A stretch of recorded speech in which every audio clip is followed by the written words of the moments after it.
मारुति ने आखिरकार अपने सबसे बड़े हथियार को पूरी तरह बदल दिया है। हर कोई इसे सिर्फ एक मामूली फेसलिफ्ट समझ रहा था, लेकिन सामने आई पहली झलक ने पूरा खेल ही बदल दिया। नई ब्रेजा अब शोरूम तक पहुंच चुकी है और इसकी असली तस्वीरों ने साफ संकेत दे दिया है कि इस बार मारुति सिर्फ अपडेट नहीं बल्कि पूरे सेगमेंट पर फिर से कब्जा करने की तैयारी में है। जिस सेगमेंट में फीचर्स के दम पर अब तक नेक्सॉन, सोनेट, वेन्यू और 3X अपनी बादशाहत दिखा रहे थे, वहां अब सबसे बड़ी चुनौती उनके दरवाजे पर खड़ी है। इस बार ब्रेजा में कई ऐसे फीचर्स और बदलाव देखने को मिल रहे हैं जिनकी मांग ग्राहक पिछले कई सालों से लगातार कर रहे थे। लेकिन सबसे बड़ा सवाल यही है, क्या नई ब्रेजा अपने सभी बड़े प्रतिद्वंद्वियों का खेल बिगाड़ देगी या फिर एक बार फिर नेक्सॉन ही ब्रेजा पर भारी पड़ने वाली है? चलिए इस वीडियो में हर पहलू विस्तार से जानते हैं। सड़क पर इसका रुतबा पहले से कहीं ज्यादा भारी लगने वाला है। लंबाई, चौड़ाई और ऊंचाई में कोई बड़ा बदलाव नहीं है, लेकिन इसकी चौड़ी बनावट की वजह से आपको शहर के ट्रैफिक में एक अलग ही आत्मविश्वास मिलता है। अंदर बैठते ही आपको वो खुली जगह महसूस होती है जो लंबी यात्राओं में थकान नहीं होने देती। ग्राउंड क्लियरेंस इतना है कि मानसून में पानी से भरी सड़कें या गांव के कच्चे रास्ते आपको डराएंगी नहीं।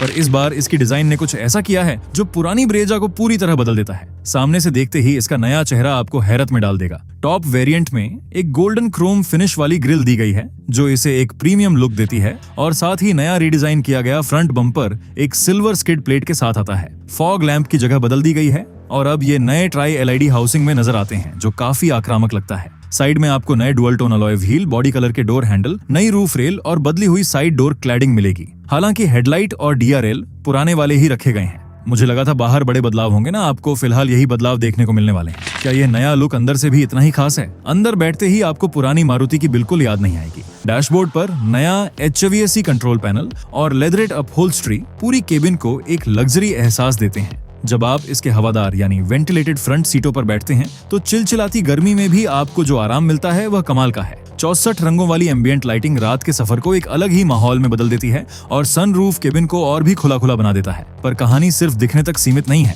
असली खेल तो इसमें दी गई नई तकनीक का है। ये गाड़ी अब फीचर्स के मामले में किसी से पीछे नहीं रहने वाली है। इसमें एक नया और बड़ा 10.1 इंच का टच स्क्रीन दिया गया है जो स्मार्ट प्ले प्रो प्लस के साथ आता है। इसके साथ आपको वायरलेस एंड्रॉइड ऑटो और एप्पल कारप्ले मिलता है जिससे केबल का झंझट खत्म हो जाता है। केबिन की हवा को साफ रखने के लिए ऑटो प्यूरिफाई एयर प्यूरिफायर है जो PM 2.5 को मॉनिटर करता है। Digital instrument cluster, head up display, auto dimming IRVM, cruise control और पुश बटन स्टार्ट के साथ कीलेस एंट्री जैसे फीचर्स आपकी रोजमर्रा की ड्राइविंग को बहुत आसान बना देते हैं। साथ ही पीछे बैठने वालों के लिए USB चार्जिंग वाले AC वेंट्स भी दिए गए हैं। इस बार इंजन के मामले में कंपनी ने एक बहुत बड़ा जोखिम उठाया है। उम्मीद है कि इसमें फ्रॉन्क्स से लिया गया नया 1 लीटर का टर्बो पेट्रोल इंजन आ रहा है जो 100 PS की पावर और 148 Nm का टॉर्क देता है। ये इंजन उन लोगों के लिए है जो हाईवे पर ओवरटेकिंग का मजा लेना चाहते हैं। इसके अलावा पुराना 1.5 लीटर का नेचुरली एस्पिरेटेड पेट्रोल इंजन भी मिलेगा जो 103 PS की पावर और 139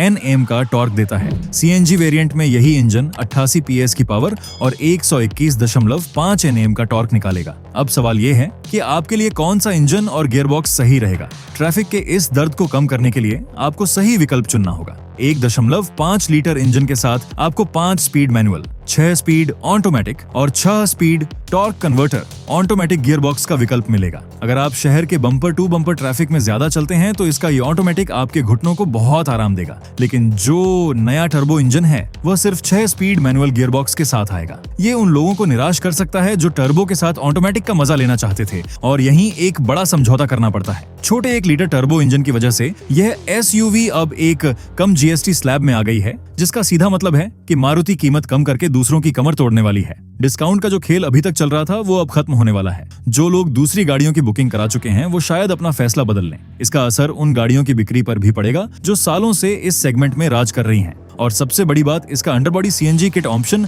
आपके बूट स्पेस को पूरी तरह बचा लेता है। मतलब अब आपको CNG की बचत भी मिलेगी और परिवार के सूटकेस रखने की जगह भी। यह एक ऐसा प्रैक्टिकल फीचर है जिसकी भारतीय ग्राहकों को सबसे ज्यादा जरूरत थी और मारुति ने इसे समझ लिया है। क्या आप सिर्फ इस एक फीचर के लिए दूसरी गाड़ियों को छोड़ सकते हैं? कमेंट करो मैं गलत हूं या सही, पर असली जादू तो इसके बोनट के नीचे हुआ है। पेट्रोल पंप का बिल देखकर अब आपको ज्यादा पसीना नहीं आएगा। मारुति की गाड़ियां हमेशा अपने माइलेज के लिए जानी जाती हैं और इसमें भी माइल्ड हाइब्रिड तकनीक की वजह से आपको एक अच्छा नंबर देखने को मिलेगा। अगर आप इसे हल्के पैर से चलाते हैं और ट्रैफिक में सही गियर का इस्तेमाल करते हैं तो यह आपकी जेब पर बिल्कुल भारी नहीं पड़ेगी। सीएनजी वेरिएंट तो उन लोगों के लिए वरदान है जिनका रोज का सफर बहुत लंबा होता है। हालांकि इसका प्लेटफॉर्म सिर्फ माइलेज नहीं बल्कि एक और अहम चीज के लिए जिम्मेदार है। ये गाड़ी एक ऐसे बेस पर खड़ी है जो समय के साथ खुद को साबित कर चुका है। इसका मजबूत प्लेटफॉर्म इसे वो ताकत देता है जो हाईवे पर तेज रफ्तार में भी गाड़ी को हिलने नहीं देता।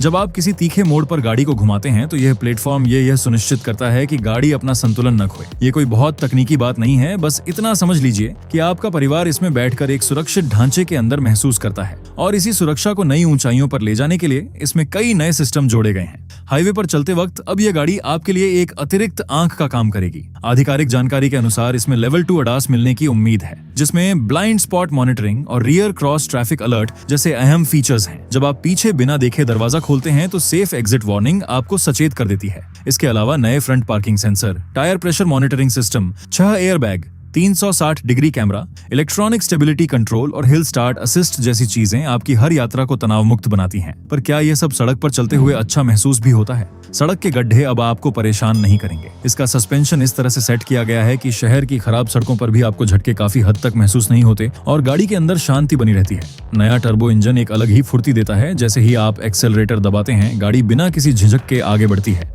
स्टीयरिंग का वजन भी ऐसा रखा गया है कि पार्किंग करते वक्त हल्का लगे और हाईवे पर भारी। पर हर चीज एकदम सही नहीं होती, कुछ कमियां अभी भी बाकी हैं। एक सच ये भी है कि मारुति ने कुछ जगहों पर पैसे बचाने की कोशिश की है। लोगों को उम्मीद थी कि टर्बो इंजन के साथ एक तेज ऑटोमेटिक गियरबॉक्स मिलेगा, पर वो गलत है। साथ ही कुछ प्रतिद्वंदी अभी भी डीजल इंजन दे रहे हैं, जो उन लोगों की पहली पसंद होता है जो महीने में हजारों किलोमीटर चलते हैं। क्या एक आम ग्राहक को इन चीजों की कमी खलेगी? शायद नहीं, पर जो लोग पूरा पैकेज ढूंढ रहे थे उन्हें थोड़ी निराशा हो सकती है और यही मौका इसके दुश्मनों को वापस खेल में ले आता है। बाजार में ये गाड़ी अकेली नहीं खड़ी है, इसके चारों तरफ शिकारियों की भीड़ है। नेक्सॉन अपनी मजबूत बनावट और टर्बो इंजन के लिए जानी जाती है, जबकि सोनेट में आपको शानदार इंटीरियर और डीजल ऑटोमेटिक का विकल्प मिलता है। वेन्यू अपनी तकनीक और रिफाइनमेंट से लोगों को लुभाती है। अगर आपको एक सुरक्षित और आरामदेह गाड़ी चाहिए तो ब्रेजा जीत जाती है, लेकिन अगर आपको एक स्पोर्टी एहसास और डीजल का टॉर्क चाहिए तो आपको दूसरों की तरफ देखना पड़ेगा। इस लड़ाई का नतीजा पूरे भारतीय कार बाजार को हिलाने वाला है। हर महीने इसके 10,000 से ज्यादा यूनिट्स बिकते हैं, जो कोई छोटा नंबर नहीं है। इतनी भारी बिक्री ये साबित करती है कि भारतीय ग्राहक मारुति के सर्विस नेटवर्क और रीसेल वैल्यू पर आंख बंद करके भरोसा करते हैं। लेकिन पिछले कुछ समय से इसकी बिक्री में थोड़ी सुस्ती आ रही थी, क्योंकि लोग नई तकनीक मांग रहे थे। ये नया मॉडल उस पुरानी चमक को वापस लाने का काम करेगा और बिक्री के आंकड़ों को एक नई ऊंचाई पर ले जाएगा। अब बारी है उस सवाल की जिसके लिए आप शुरुआत से रुके हुए थे। कीमत का यह पर्दा उठते ही बहुत से लोगों की किस्मत चमकने वाली है। कल और परसों 23 और 24 जुलाई को यह सड़कों पर उतरने के लिए तैयार है। कीमत की बात करें तो नेचुरली एस्पिरेटेड LXi 8,49,000 रुपए, VXi 9,49,000 रुपए, ZXi 10,69,000 रुपए और ZXi प्लस 11,80,000 रुपए से शुरू होने की उम्मीद है। बाकी कीमत आप स्क्रीन पर देख सकते हैं। सच्चाई ये है कि ये गाड़ी सबके लिए नहीं बनी है। अगर आप एक ऐसी गाड़ी ढूंढ रहे हैं जिसे आप सालों साल बिना किसी सिरदर्द के चलाना चाहते हैं, जिसमें नई तकनीक भी हो और CNG की बचत भी, तो ये आपके लिए बिल्कुल सही है। जो लोग एक टर्बो इंजन का मजा सस्ते में लेना चाहते हैं, उन्हें भी इसका LXi वेरिएंट तुरंत बुक कर लेना चाहिए। लेकिन अगर आप एक डीजल ऑटोमेटिक की तलाश में हैं तो कमेंट करो, मैं गलत हूं या सही। आपको इसे छोड़कर सोनेट की तरफ देखना चाहिए। आखिरकार इस गाड़ी ने उन सभी सवालों के जवाब दे दिए हैं जो महीनों से बाजार में घूम रहे थे कि वह खेल बदलना जानती है। अब एक सवाल आपको अपने आप से पूछना है, अगर यही 8 या 10 लाख रुपए आपकी जेब में होते तो आप किस गाड़ी की चाबी अपने हाथ में लेना पसंद करते? नीचे कमेंट में बताइए। धन्यवाद।